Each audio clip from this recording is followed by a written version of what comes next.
Hello and welcome to episode number 51 of the Rollo and Slappy Show. Today is August 7th, 2017. I am Rollo McFlugel, and with me is Slappy Jones too, and we are both at McFlugel.com. The show notes page for this episode is McFlugel.com/51, where you'll find some links to subscribe to us, check out our Facebook page, or follow us on Twitter. So before I stumble over any other words, I'm going to hand it over to Slappy, and he's going to introduce our topic.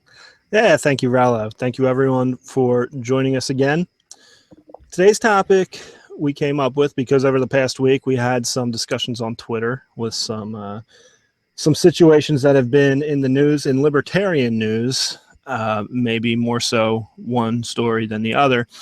But a writer, activist, I think she works at Reason Magazine, Elizabeth Nolan Brown, retweeted something that some young libertarian said that she thought was sexist, and said, basically, Rollo knows the story a little better, but basically said, hey, libertarians, look out for this guy. He's going to be looking for a job. You shouldn't offend people who might be hiring you. And she is high up at Reason Magazine.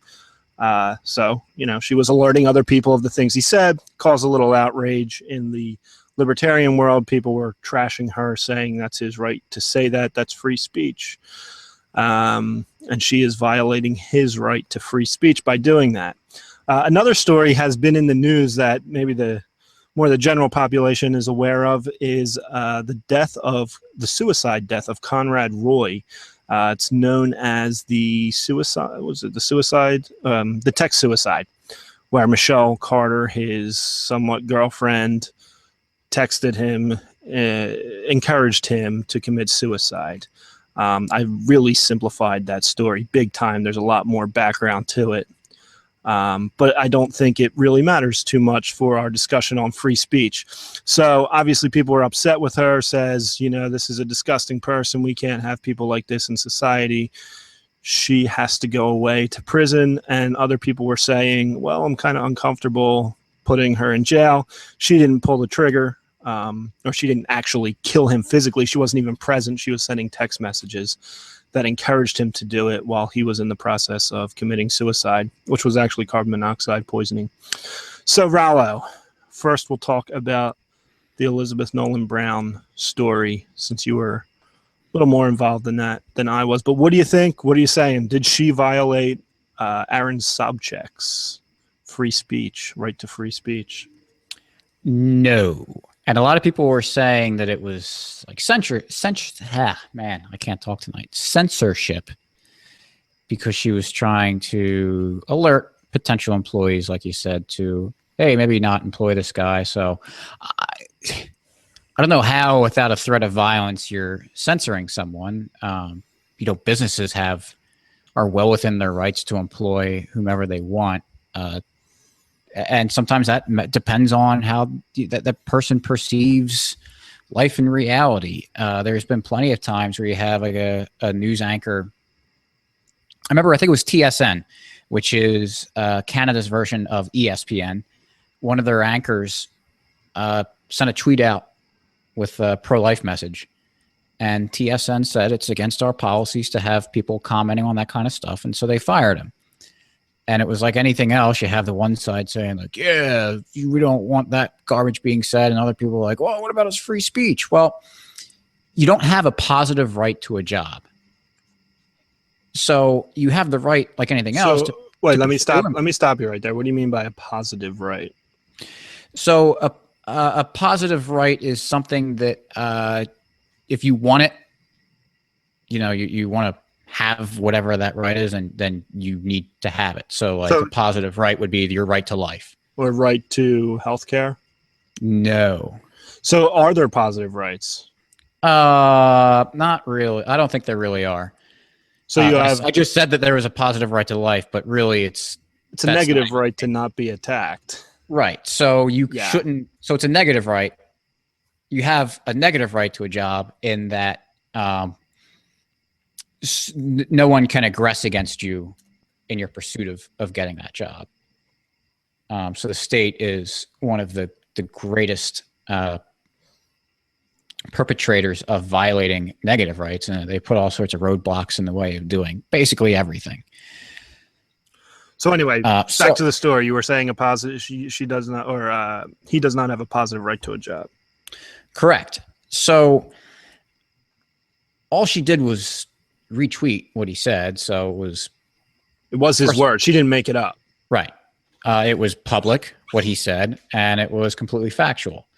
And also, just to add a little bit more context, so she was doing a tweeting campaign to try to get more women involved in libertarianism.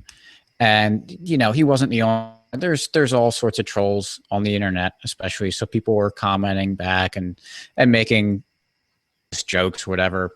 Nothing really serious. I mean, it was a harmless joke what the kid sent, Aaron Sobchak sent, but it was it was one of those things where Brown probably just had enough of saying it, and he was being dismissive of what she was trying to do, and she said, "Hey, you know what?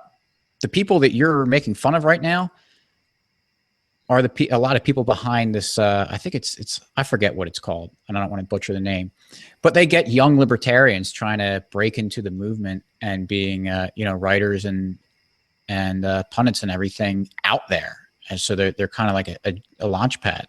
So she was like, "If you're going to be dismissive of what we're trying to do, then we're not going to help you. So hey, all the people involved in this kind of stuff, if you're looking for someone, let someone else have a chance before this guy, because he's kind of being a jerk to us. So don't bite the hand that feeds you." I think what it kind of ended up being.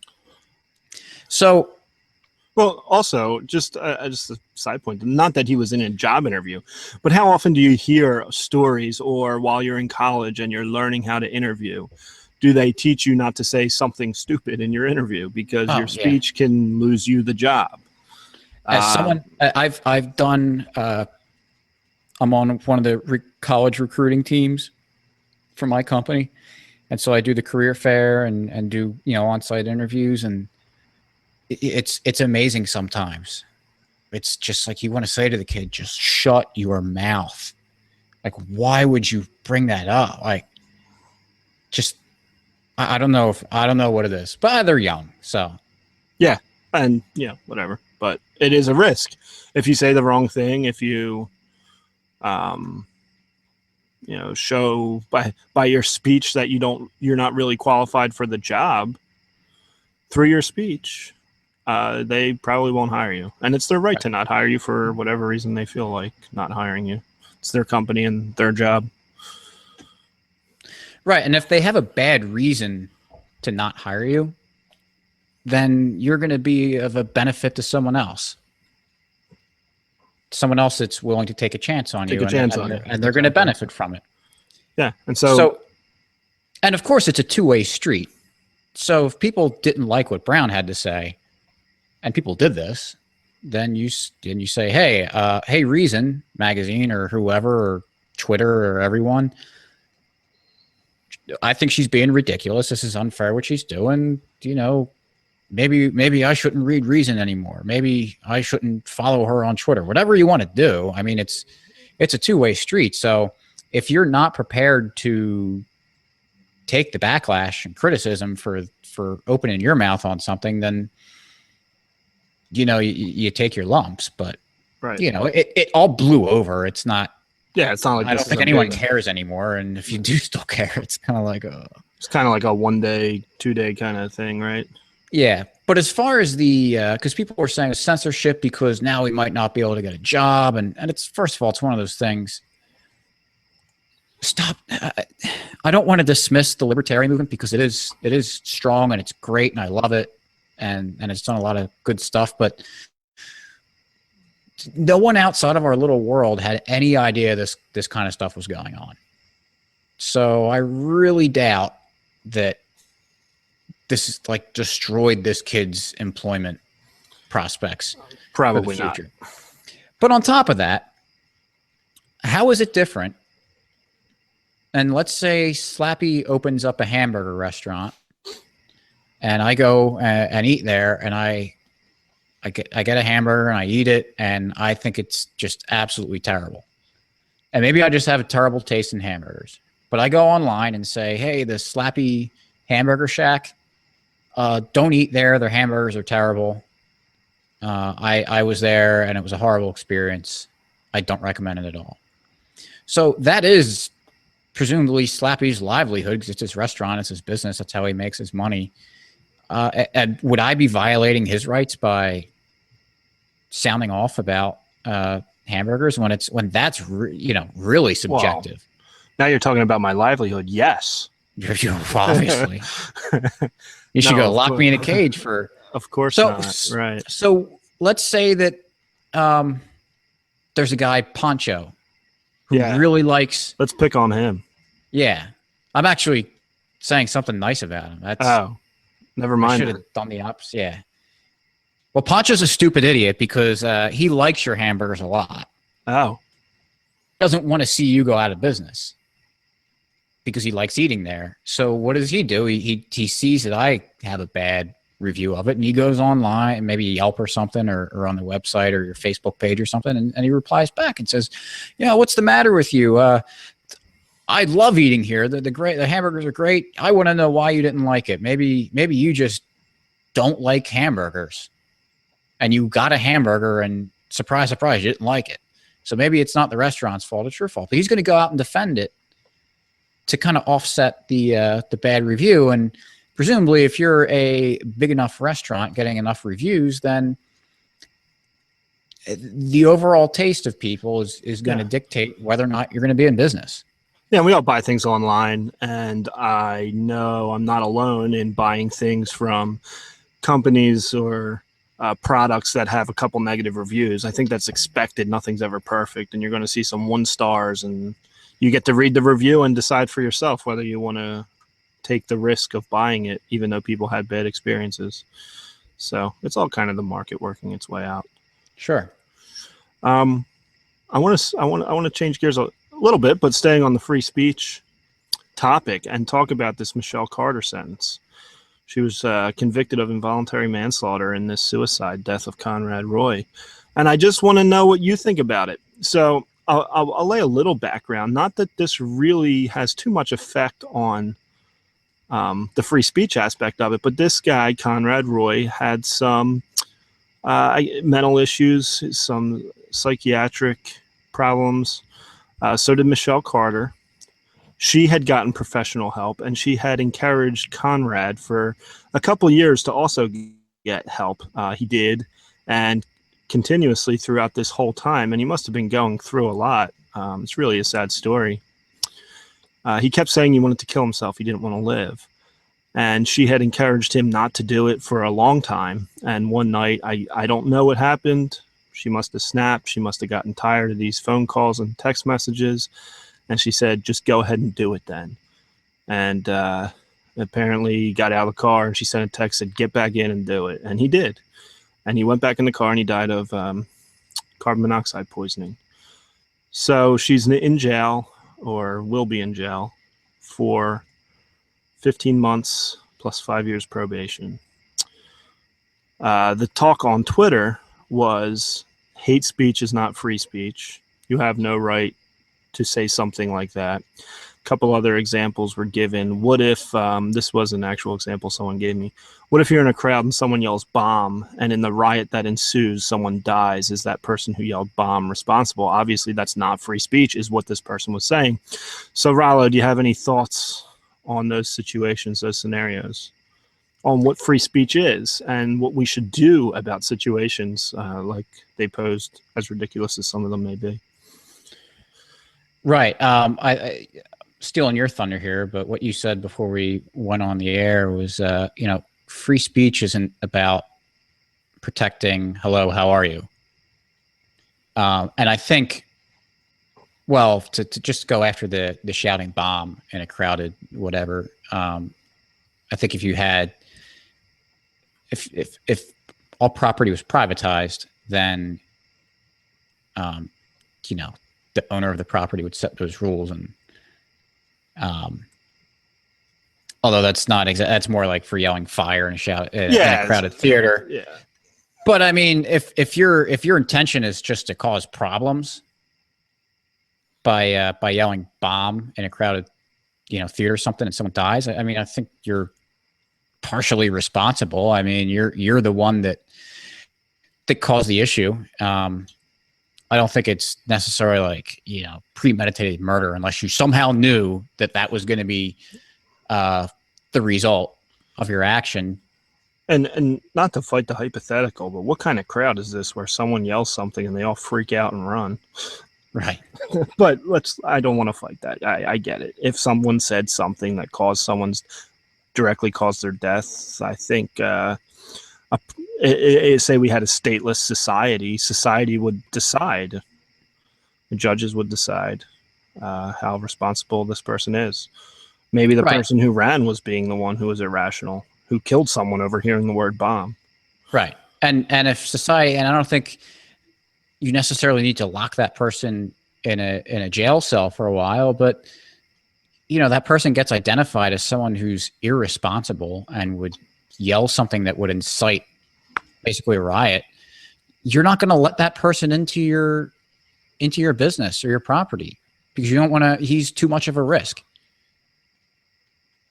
Yeah, and where backtracking a bit, where you said friendly speech doesn't need protection, I'm assuming you're referring to when I said the one comment was hate speech is not free speech. Yes, yeah, that's I didn't tie that well, but yeah, obviously we don't need to protect people from talking about the weather or saying hello or saying you look beautiful today. Although I guess some people do get offended by that. But you don't need protection to say nice things. You need protection from the bad things. But yeah, we would talk about market forces solving that, like we did with the Elizabeth Newton Brown. But what about what did I call her? Elizabeth Newton Brown, Nolan Brown. Yeah, were you thinking about Grease or something? Yeah, I was. What do they call that? Hand jiving or something? Or is that a different one? No, that's unfortunate. I'm ashamed to say that I know where that's from, but yeah, it's Born to Hand Jive is from Grease. Right. Nice. Yes. See, I knew it too. Anyway, what do you think about the Michelle Carter case? Do you think we should be angry at the state for putting her in jail? I mean, it was really disgusting. It's really a terrible thing to do, to tell someone to go kill themselves while they're committing suicide. I don't think most people would be like, oh yeah, no, that was her right. Yeah, she should do that. No, it's a very unsettling, uncomfortable thing. But how old was she? Like 18 to 21 or something. Probably, I would imagine. I think she was about 16 when it happened. Oh, she was that young. No, maybe not. Maybe she was a little older. But still, I mean, she was a teenager. I'm pretty sure 18, maybe. I mean, how many nasty? She's 20. Yeah. Okay. How many nasty things did we say, when we were that age? And now it's a little bit different to have a suicidal friend or acquaintance that you say that to. But I really doubt that she woke up that morning and said, hey, you know what? I want this kid to kill himself today, so I'm going to make sure he does it. So again, it's I don't think punishing her is, first of all, I'm sure that the punishment of the gravity of what happened and the guilt that she's feeling is more than enough I can't imagine having that weigh on me for the rest of my life. Right. That you told your friend, you know what, go kill yourself, and he does it. I mean, that's got to be absolutely terrible. So again, I think it's another thing where the market would do a better job of figuring out how to handle her without saying that, hey, we get to, commit violence against you. Which is what the state does. Which is basically revenge. Right. So what is it solving by throwing her in a cage for a while? I'm not going to sit here and say that I know the best solution for her, but I mean, we could take almost like a brutalist standpoint and say, well, he did it himself. It was his actions that did it. Speech didn't make him do it. And that is, I mean, there's some, what's it called to that? Because he was the one that did it. It makes sense. And nobody else did it. He did it on his own. And I don't think she was being, it's another thing if she's being manipulative of him and, basically committing mental and emotional warfare against him. But and maybe she did, but that's not how it came across in what I read about it. Right. Another, just an interesting aside. So if you can convict someone for something like that, does that cause now we have a precedent type kind of thing where you can go to jail for speech that kills someone? What happens when civilians die in war? Should that general? Yeah, or when you're saying we have weapons of mass destruction here, and right, it's a lie, right, and that's a total lie. Yeah, brings up a lot of points to people who, I guess, believe in the state. And maybe taking this on a different, about who's responsible for the suicide and the death is looking at it from kind of an insurance standpoint. How do you think an insurance company would handle this? Who would they put at fault, or more responsible? That would be up to the claims department. But if we were saying like, well, I know we can't speak for insurance company XYZ, but at least generally speaking, because you would tend to think things that you do to yourself that you have a strong part in aren't insurable. Like, you can't. What kind of insurance would there be? Like a suicide insurance or insurance against burning my house down? Well, I'm in the insurance business, and I specialize in disability insurance. So self-inflicted injuries are not covered. Right. And they put that spelled out in the contract language. It's standard contract language. That's excluded from coverage. If you purposely hurt yourself, you're not covered for disability, because that now, it creates a moral hazard. You're falling behind on your bills, or you think you're going to lose your job. You could hurt yourself and collect a disability payment. It's not actual risk when you're doing it to yourself.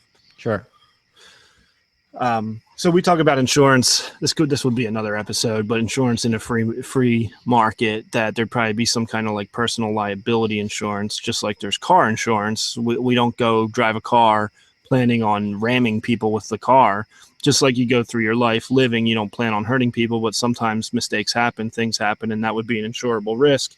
And so how would an insurance company look at someone who, one, in the past encouraged someone to kill themselves? Now that would make a higher premium or exclude certain things. And someone who is constantly talking about killing themselves could change the way they're underwritten. Yeah, and I think that the fact that insurance companies aren't allowed to operate in the way they do in a free market setting, where they would be selling policies, not specifically for, insurance policy for making sure your friend doesn't commit suicide. It's just kind of a general liability policy. But yeah, and it's just like how without the state providing protection service, the state would, or not the state, the market would figure out how to insure people for, police protection type stuff, and people who are known criminals aren't going to be able to purchase insurance. Right. And so it kind of creates an environment and creates a strong incentive system that, if you're a bad actor, life's going to be really, really tough. And as opposed to your bad actions getting subsidized by the state as it currently is. I mean, criminals right now, and I know I'm going off on a tangent, but criminals right now are subsidized by government. They have equal protection of the police as someone who keeps their nose clean their entire life. Well, and this is kind of an aside, but I think we would see a lot of this in a market. One big thing, and if there's any smokers out there who have applied for life insurance or gotten quotes on life insurance, you'll see that smoker rates sometimes more than double the premium of a non-smoker. And so you could be a 20-year-old smoker who wants a 10-year term, and your rates will be probably double what a non-smoker would be. And you think, that's not fair. I'm not going to die by the time I'm 30 from lung cancer. Like, no, not many people die that young from smoking. But what insurance companies have found out is that people who know smoking is bad for you and do it anyway, generally live a riskier lifestyle. But what does that do? It encourages people to quit smoking. It encourages good behavior. And so if you want to continue smoking, you're going to pay more for your life insurance, and that's your choice. But I know of several people, and being in the business, talking to some of our producers, their clients who have quit smoking over life insurance premiums. And so insurance can encourage good behavior. Oh yeah, if I had to pay double for my life insurance policy, I'm not sure I would be doing it. Right. Or I would have a smaller policy just to right. And that's your choice. If you want to continue smoking, then you're going to have to, you're a greater risk to the insurance carriers, and they know that. So maybe, in our free market world, where the insurance companies would be more involved in your, looking at how much of a risk you are in general, is that, do you have suicidal tendencies or other mental issues that might cause you to harm yourself, or maybe to talk someone into harm, and just someone else. And so there's another incentive for you to get help. I mean, it might even be built into the insurance companies that they pay for it just so that they're not paying the policy out for you if you do something. And if you're thinking this would be an awful society where they just raise your rates for everything you do, well, it's a market, and insurance companies need to be profitable. So this is all based on actuarial risk. And if a company wanted to lower their smoker rates to attract more smokers to their risk pool, they can certainly do that, and you would see that. And if the carriers decided to charge 20 times the premium for a smoker, some company would probably come around and say, we can lower the rates and still be profitable. Let's do it. And that's kind of how the market works when you have few barriers to entry. Right. So the rates would kind of even out. Yeah. And I mean, people who live better, more, wholesome, less risky lives, and also who own tractors would probably get better insurance rates. I don't see how you make that connection. I don't think that would. I don't remember learning that in actuary classes. Well, your hamburgers are also terrible. So yeah. All right, take that. All right. Do you have a free market story? Because I thought you were going to forget, and I was going to bring it up at the end. No. Would it count if you brought it up by the end? No, and that's why I would have loved to bring it up. Okay.